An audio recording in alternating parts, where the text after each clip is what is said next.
A sheet of paper coated in lamp black with one thin wavy line scratched across it. That line is a voice. Paris, 1860. A man speaks into a horn and a bristle drags his voice onto the blackened page. He had no way to play it back and no intention of trying. He was drawing sound, not storing it. 3 years earlier, he patented the machine in France on the 25th of March, 1857. The recording is a nursery song sung on the 9th of April, 1860, 10 seconds of it. Then the page sat still for 148 years, because nobody could turn a picture back into air. In 2008, researchers scanned the soot line and let software trace it the way a needle would. The voice came out of the paper, played too fast, so the first listeners heard a woman or a child. Slowed down properly, it is a man, and he drags, nearly stopping between two words in the middle of the line. The corrected version came in 2010. We held the physical trace and still got the voice wrong at first. So here's the boundary. Every human voice older than 1860 is inference. Nobody was there with a machine. So how do you hear a language that stopped being spoken before anyone could point a machine at it? In 1878, a 20-year-old student published a short book about vowels and made a prediction. The vowel patterns across Sanskrit, Greek, and Latin only balanced if something had gone missing from the system. He argued that sounds had once existed which nobody had ever seen, not rare sounds, sounds attested nowhere at all. He could not name a single one, no text contained them. He worked them out the way you work out a gap.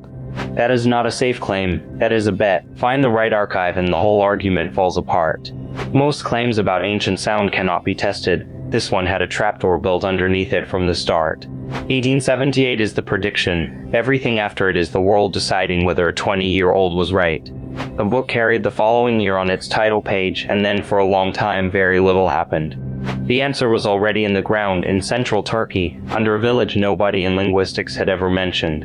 1906, a German excavation opens a ruined city on a Turkish hillside and starts lifting out clay. Stone lions still guard the gate of the buried capital there. This place was the seat of an empire. The tablets come out in crates covered in cuneiform, the wedge script, which any trained scholar can sound out. Readable and meaningless, the signs made syllables, the syllables made words, and the words matched no language anyone knew. For 9 years the archive stayed shut in that sense. Then a Czech scholar found one single sentence. The line says roughly, "Now you will eat bread and you will drink water." Bread came in as a borrowed sign. The verb for eating matched Greek, Latin, and German. Water matched water. This buried language was a relative of English. He announced it in Berlin on the 24th of November 1915 to a room of specialists. A new branch on the family tree then, and on those tablets sat a letter nobody had ordered. Hittite scribes wrote a consonant that scholars transcribed with an H and a small hook underneath it. A rough scrape sound, nothing like it survives in Greek, Latin, or Sanskrit, the languages the prediction was built from. In 1927, a Polish linguist lined the Hittite words up against their cousins and checked where that letter fell. It fell into the slots marked empty 49 years before, not approximately, slot by slot, word by word. A claim built from vowel patterns alone, confirmed by objects pulled out of a hillside in another country. This is the part people miss. The method was not collecting resemblances, it was making claims that reality could refuse. Reality declined to refuse. The distance between the guess and the proof is longer than most working lives. Hittite stopped being a curiosity. Treaties, laws, and prayers, all of it now readable and roughly pronounceable. But the nerve behind that bet came from somewhere older, worked out on Germanic consonants half a century earlier. Start with something boring. Latin has a P where English has an F, and it happens again and again. Father against pater, fish against pissus, horn against cornu, the same swap every time. Never random, never occasional. A Danish scholar spotted the pattern in 1818. A German laid the whole system out in 1822. Hard K drifts to H, hard T drifts to a TH. The Germanic consonants moved together as one set. Lovely except for the leftovers, a stubborn pile of words that refused to shift the way the rule demanded. You can do two things with exceptions: dismiss them as mess, or treat them as the most valuable data available. In 1876, a Dane picked up the leftovers and found they shared one feature where the old accent sat. Move the stress and the consonant behaves differently. The exceptions were a second rule hiding under the first one. That changed the field's nerve. If sound change runs regular, then a break in the pattern carries information, not noise. And you can run the logic backwards, which is what you do with a language that left only spelling behind. Here's the thing about writing: it is built to hide sound. An alphabet freezes while a mouth keeps moving. A Roman schoolboy copying Latin was already spelling words the way his great-grandfather said them, not the way he did. Somebody in Rome wrote a list for students, 227 corrections, everyone the same shape. Say this, not that, which tells you exactly what people were saying because nobody corrects an error nobody makes. It dates to the first half of the 4th century, spoken Latin visibly pulling away from written Latin. The copy we read came through a monastery library, written out centuries later, a schoolmaster's irritation preserved by accident.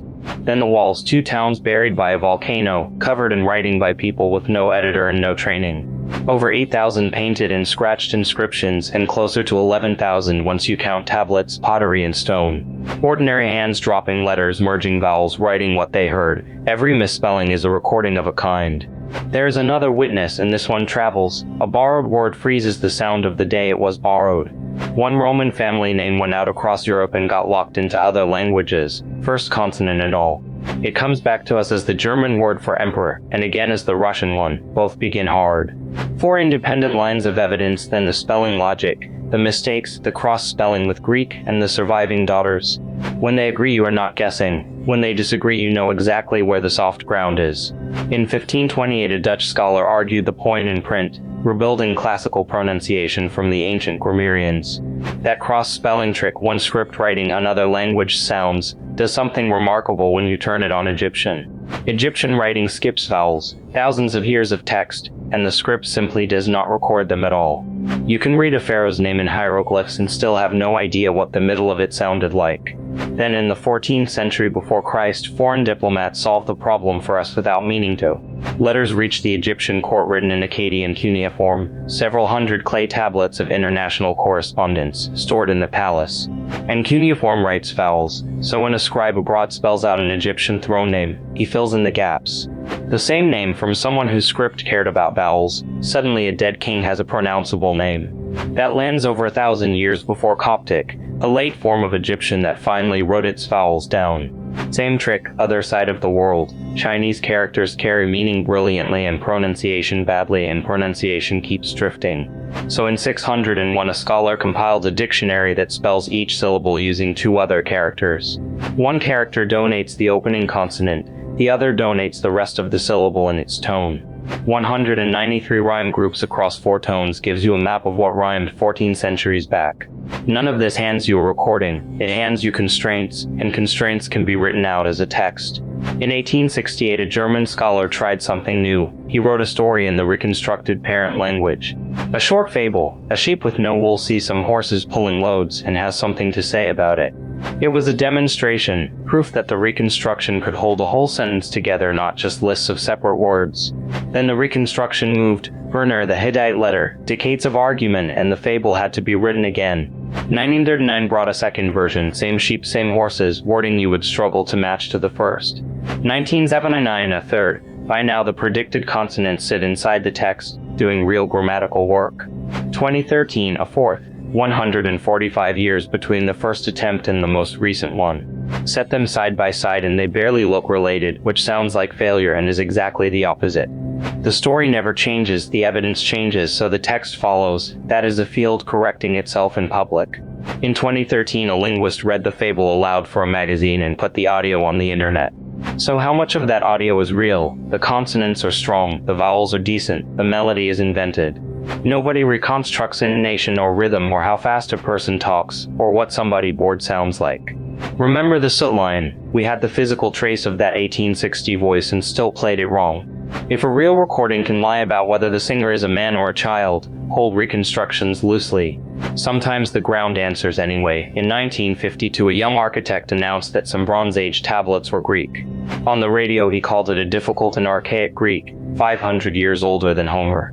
The one case we can nearly check sits closer to home, English, 4 centuries back on a London stage. In June 2004, a company ran Shakespeare for 3 days and reconstructed original pronunciation. The jokes came back. A nurse says she can tell a girl's age unto the hour, and the audience laughs. In that accent, those 2 words sounded identical, so a pundit for centuries worked again in a full room. You cannot prove an accent with laughter, but when a broken joke repairs itself, something real has been recovered. 7,170 languages are alive right now. Every reconstruction is one that stopped being spoken. So we cannot hear the dead, We can measure the shape they left in their children, and that shape is testable. Which language alive today gets rebuilt from someone's misspellings in 1,000 years, and what will they get wrong about you?